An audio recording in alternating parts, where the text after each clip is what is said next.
And we're back on the SportsMax zone. After a long contentious battle, the USA men's and women's football teams have reached an unprecedented pay deal with the USA Soccer Federation, which will see both squads receiving equal salaries and bonuses for the next 6 years.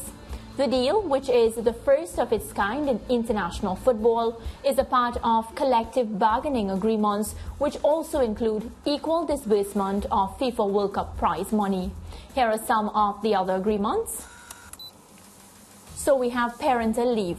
Benefits players who take leave due to pregnancy or to care for a newborn, newly adopted child will continue to be paid an agreed upon amount up to a maximum of 6 months. There's also a benefit for short-term disability. It benefits players who suffer a soccer-related injury or a documented soccer-related mental health impairment. They will be provided with partial income replacement of their U.S. compensation.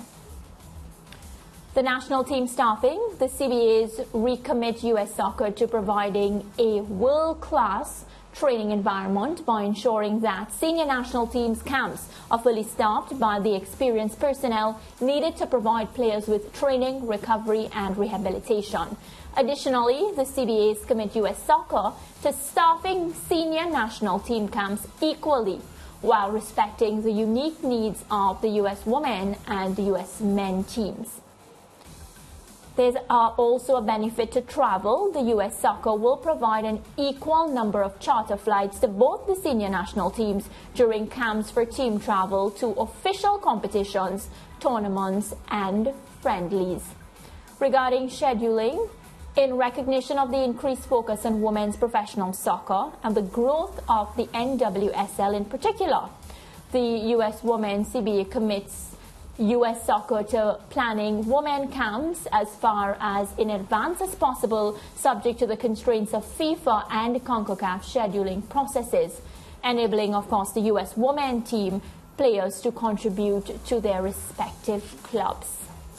All right, so the agreement will last until 2028, covering 2 FIFA World Cups and Olympic cycles. So, George and Lance, I'd love to hear both of you discuss this. I know you're locked into... Yeah, we can discuss. We can discuss, of course. Of course we discuss. But a historical day for women, and for me, I have to say I'm extremely proud to see, because we know for how long this U.S. women's team has been championing this cause. So a victory for them, a victory on all fronts. Lance, I start with you. Yeah, you know what?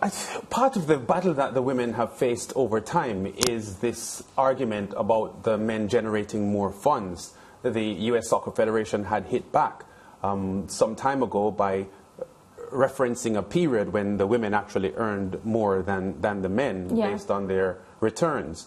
But unfortunately for that point, that happened while the U.S. women's team had won 2 World Cup tournaments during a period when the men hadn't even qualified for a World Cup tournament. And so, they were making more. Right, so it stood to reason that the women in that frame, in that time frame, would have probably surpassed the men by a bit. But it is very, very satisfying for women's sport, this story. And I think they consider this a victory against what they have called for several years a U.S. Soccer old boys club, which pretty much stuck to traditional interpretation and the traditional application of how funds were dispersed. But there's no question about the women soccer in the USA being very, very potent as a product. And I think they deserve what they have gotten here. Yeah, a victory, George, where women's sport is concerned, and just various aspects of life. What's your take on this ruling, this new agreement?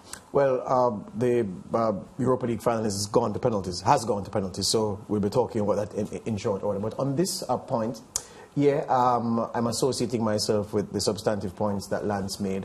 What is true is that this model will not be replicated anytime soon in any other footballing nation, because the United States women are unique in terms of the pride of place that they take on the soccer. I hate using that term, but for the purposes of this conversation, I have to. The pride of place that they hold on the soccer totem in the USA and in North America, the Canadian women as well. So, look, now is not the time to tear strips of women's soccer. Neither is there any good time to do so. What I would say is this. U.S. women are unique in terms of their success. Their success has been unrivaled. There are many children, many youngsters, many people around the world who can name you, reel off the top of their head, 5, 6 members of the U.S. women's national team. Those same persons would struggle to name 3, 4 members of the men's soccer team for the U.S. That's how popular the U.S. women are. Within the boundaries of the United States, it's even more so, I would believe, that the women are far more popular. The advertising dollar that they generate is significant. The awareness of them, as I noted, is high. The brand awareness is high. So for them, in that context, to command equal pay, equal benefits to the men, I think it is long overdue for that to happen, and I want to congratulate the women who've agitated for that. But if people think, look, in law, something like this happens somewhere, for instance, in the Commonwealth, and it becomes common law in the Commonwealth because it happened in the Turks and Caicos, and then it's applicable in Jamaica, in Trinidad and Tobago, in Barbados, wherever. Or if it happens in Australia or Canada, it still is applicable throughout the parts of the world which are the traditional Commonwealth. This measure, as I said, must be unique to the USA, because if you go to the women footballers in other countries, they accept that their position in the football hierarchy in those countries is not the same as the women in the US system. I know, and I'm glad you made that point, George, but it doesn't change the fact that it instills in the other women athletes now that there is a way possible if they too can work to, get to that level as the US woman, and even just close enough when it comes to, becoming popular, getting sponsorship, bringing in their own revenue. Maybe they too one day can achieve that sort of equal pay. That day seems far off, to be fair, because but whoever thought the US women would have gotten it? To me, it seemed as if the amount of times they went to court, it felt as if their hands were tied. No, it was sensible, because so let's discuss this point then. Look, before 1994, soccer in the USA was nothing. Mm-hmm. You had the league that Pele played in, that George Best played in, that other Johan Cruyff played in it for a while, North American Soccer League, the NASL, yes, NASL, yeah. And you had the MLS and everything. So before 94, soccer in the USA wasn't something treated seriously. Right. Subsequent to that, it became serious, but it became serious on the back of women more than anything else. Every other nation that you can mention, especially the usual suspects in the world, the top teams, those football leagues and associations are hundreds of years old, led by the men. Mm-hmm. So it would take a revolution for the women football in England to be the same, for the women in England to be the same as the men, or in Brazil, or in Spain, or in Italy, or wherever. So that's what I'm saying. Mm-hmm. The women are what put US soccer on the map. So that's why their success is tremendous. But I'm saying nobody should expect that this should happen in any of the other jurisdictions, because the dynamics are different. Understand. But what I will say is one team that should start getting ready to lobby will be Barcelona, because those women have been really hot, George. And, getting a lot of attraction. So much so that I heard Danielle from the Zone Room talking about the Barcelona women. So they're gaining the attraction, is the point that I'm making.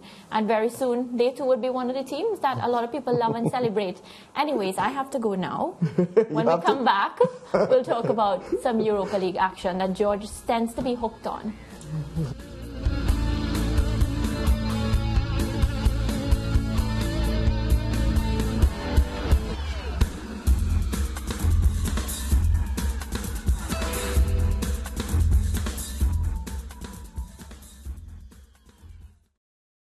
Thank you for watching SportsMax on YouTube. Don't forget to like, share, subscribe, and to click the notification bell to stay informed.